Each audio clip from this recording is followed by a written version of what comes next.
Ndugu zangu wapendwa mahujaji, tunaadhimisha misa hii ya usindikizi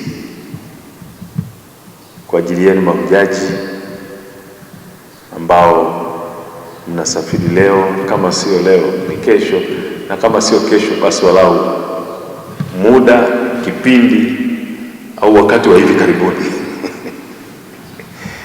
Na sisi tunajua mnaenda mnasindikizana ninyi wenyewe kwa kusafiri pamoja, pengine katika chombo kimoja au vyombo vilivyo karibu, vyombo vya usafiri, kwa mazungumzo ya pamoja. Lakini tunapenda pia na sisi tuwasindikize kiroho kwa njia ya sala na ibada, tukimwomba Mungu aendelee kuwapeleka huko salama. Mungu aliye kiongozi wa wasafiri awasafirishe salama, na mwende mfike mzichote hizo baraka ambazo zitawasindikiza kwa kipindi kinachoendelea cha maisha yenu mtakaporudi. Maneno na uamini na hushamini yanatosha kutuongoza katika tafakari ya liturujia yetu ya leo, lakini kipekee kabisa wazo kuu ni juu ya fumbo la msalaba. Mungu ametujalia neema nyingi na majaliwa mengi katika maisha yetu, maisha ya amani na kipindi cha amani, furaha na starehe, lakini pia harakati, misukosuko, shida, taabu na mahangaiko pia yamekuwa ni sehemu ya maisha yetu, na hii ndio sehemu ya fumbo la msalaba. Na kama ambavyo tumesikia katika somo la kwanza, habari hizi zimeelezwa katika kitabu cha Nahumu wa maisha ya Waisraeli. Waisraeli walijaliwa mambo mengi kama sisi pia, na kama taifa walikuwa na kipindi kirefu na kizuri cha amani, cha maisha mazuri na mema, lakini pia misukosuko haikupungua, na hasa mazingira ya vita na machafuko. Sehemu ya somo la kwanza iliyosomwa leo, Nabii Nahumu ameeleza kabisa kinagaubaga. Ameeleza kile kipande cha historia ya Waisraeli ambao kwa muda mrefu walikuwa wakisumbuliwa na Waasiria kama taifa lililokuwa linawagasi, linawavuruga, na lilionekana taifa kubwa kwao na lenye nguvu. Lakini tunajua pia taifa kubwa na lenye nguvu kwa muda wote ilikuwa ni Waisraeli. Mpaka sasa ni moja kati ya mataifa makubwa na yenye nguvu, lakini kila wakati ambapo pengine walienda kinyume, Mungu aliruhusu mazingira ya namna hiyo kama sehemu ya kinyungutu. Sio, nikisema hivi naeleweka? Wazazi wetu mliotulea, mama zetu mlioko hapa, tulikuwa tukifanya jambo lisiloenda sawa sawa tunapata kinyungutu. Labda niseme neno baya kabisa ambalo litatukumbusha. Kwa mfano, mtoto kama mimi wa kiume eti nimekomba mboga, kweli mama utaniacha salama? Tumsifu Yesu Kristo. Zimeandaliwa kwa ajili ya wote mezani, wewe unaenda unakomba kinyungutu. Basi Waisraeli nao walipata kinyungutu. Basi walisumbuliwa sana na Waasiria, kuwavamia, kuwateka. Lakini sehemu hii ya neno la Mungu siku ya leo, somo la kwanza, lakini leo tunachosimuliwa ni ile sehemu ambapo taifa la Wababiloni na Wamedi waliunganika, wakawavamia Waasiria, wakawasambaratisha kabisa, na Waisraeli wakadhani kwamba huo ndio mwisho wa bahati mbaya yao au bahati mbaya zao. Kwa hiyo wakawa na kipindi cha kuishi kwa amani, lakini baada ya muda fulani tena ilitokea hawa wa Babiloni nao waliwavamia, wakawatenda hayo hayo, na baadaye tena katika historia Warumi wakawatenda hayo hayo. Sasa kwa najiuliza, Mungu wetu yuko wapi?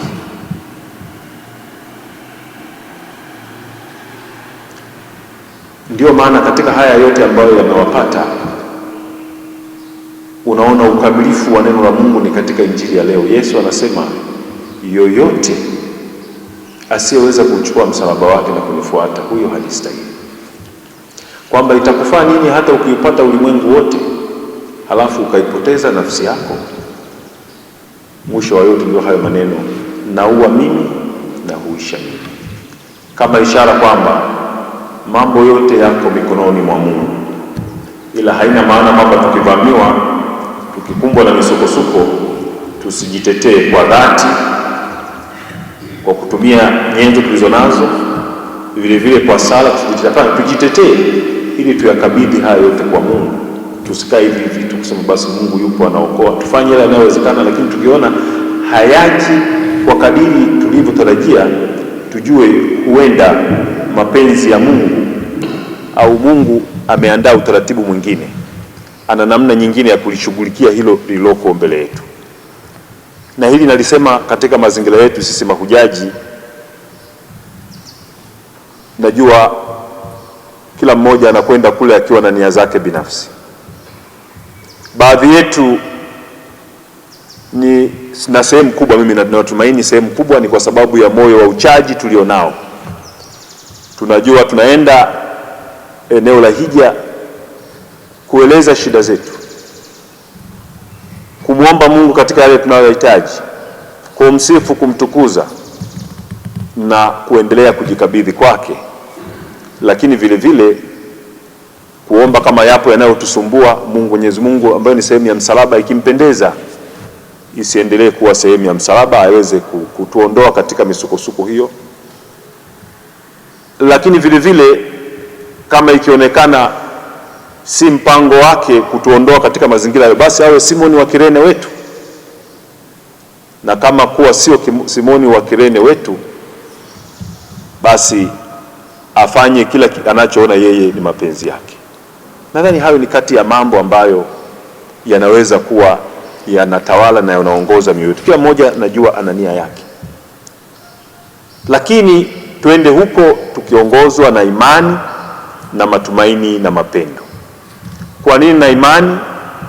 Waebrania sura ya 11 ya kwanza na kuendelea, imani ni bayana ya yasiyoonekana. Tuna imani na Mungu anayetenda hata katika hali isiyoonekana. Twende kule tukiwa na matumaini. Matumaini kwa Mungu ambaye hadanganyi wala hadanganyiki. Twende huko tukiwa na moyo wa mapendo, tukijua kwamba Mungu anatupenda daima. Tena anatupenda katika upendo, anatupenda upendo usiopimika. Anaongoza maisha yetu na yuko pamoja nasi. Isiwe sababu pengine ya kukata tamaa kwa mtu ambaye labda ikitokea moja, ninakwenda nikiwa na maombi haya, nifanikiwe katika kazi zangu, katika biashara yangu, katika shida zangu, katika mtafaruku yangu, lakini baadaye ukaona kwamba hata baada ya kufika huko na umerudi, unaona kuna namna fulani ya kuendelea. Mungu hafanyi mambo hayo papo kwa papo, lakini pia zaidi ya hayo Mungu anafanya mambo kwa kadiri inavyompendeza yeye. Kuna padri mmoja wa jimbo la Bukoba aliwahi kuandika kitabu, anaitwa Padri Machumilane. Aliandika, sala zetu kazi yake hazibadilishi yale anayofikiria Mungu. Ikimpendeza anaweza kufanya hivyo, lakini kazi ya sala ni kutufanya sisi tuweze kutambua mapenzi ya Mungu, kwamba Mungu anataka nini katika hili. Nimalizie tu kwa simulizi. Hivi karibuni nimemsikia askofu mmoja wa huko Nigeria, jimbo sifahamu, lakini anaitwa Ona, ninyi mnaweza kuwa mnamfahamu. Ni mmoja kati ya wahubiri wazuri sana. Aliwahi kufanya kazi kule Roma kama mwalimu katika vyuo vya huko Italy, na ni mmoja kati ya walimu ambao walimfundisha paroko wetu na dekano wa Tekania ya Tabora mjini na paroko wa parokia ya Tabora mjini, Mheshimiwa Padri Novatus Safari. Baadaye akaenda Nigeria, alichaguliwa kuwa askofu, akaenda huko Nigeria. Anaitwa Geoffrey au Godfrey Ona. Kati ya mahubiri yake ambayo yamenigusa hivi karibuni, nimemsikia akisema kwamba kwa nini dini au Ukristo ulianza kushuka hapa Nigeria. Akasema ni baada ya wahubiri wa Kikristo wakiwemo na wachungaji, na akataja shemasi, mapadri na hata maaskofu kuwasadikisha watu kwamba njooni kwa Yesu, Njooni mweleze shida yenu. Chochote tutakachosema kinatatuliwa hapo hapo, mambo yanaisha hapo hapo, kwa sababu Yesu anaweza yote. Ni kweli anaweza yote, lakini tusisahau kwamba maisha yetu hayawezi kutenganishwa na fumbo la msalaba. Isije kuwa kwa sababu mimi ni Mkristo, ni Mkatoliki na nina mahangaiko ya namna fulani na shida ya namna fulani, basi Mungu hayuko hapa, labda nikamtafute sehemu nyingine, niahirishe tena kwenda hija Rwanda, niahirishe zamu nyingine tena siendi, zamu nyingine tena siendi Uganda. Mungu hayupo huku, yuko mahali pengine. Sio hivyo. Wana alisema tukiwa na mtazamo wa kwamba mimi napokuwa Mkristo au napokuwa katika mahali fulani siwezi kukumbana na misukosuko ya aina yoyote mradi tu mimi niko huko, itakuwa tumekuwa na mtazamo tofauti wa imani ya kweli ya Kikristo.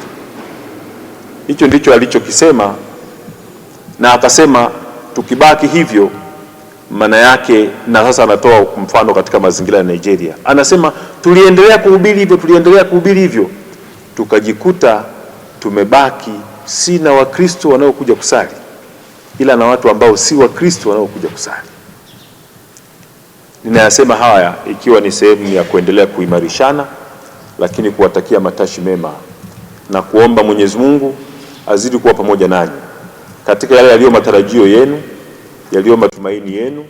Na kama nilivyosema, sisemi kwamba tunaenda kule tu kwa sababu tunataka Mungu atusaidie katika mambo haya. Najua wote kama sio wengi tunaongozwa na moyo wa uchaji, kuona tu kwamba ni wajibu wetu kusali kila wakati, katika wakati wa furaha, wakati wa amani, wakati wa shida, wakati wa misukosuko, wakati wote, kwa sababu Mungu yuko wakati wote. Lakini pia sisi ni watoto wake, kwa kadiri ya mapenzi yake yale yanaona ni mahitaji yetu atatusaidia kwa wakati wake, sivyo? Mwenyezi Mungu azidi kutubariki. Tunawatakia safari njema na kila laheri na mapenzi mema huko katika hija yenu, katika sala na mafungo na taratibu zote za sala na ibada. Mwenyezi Mungu azidi kuwabariki. Tumsifu Yesu Kristo.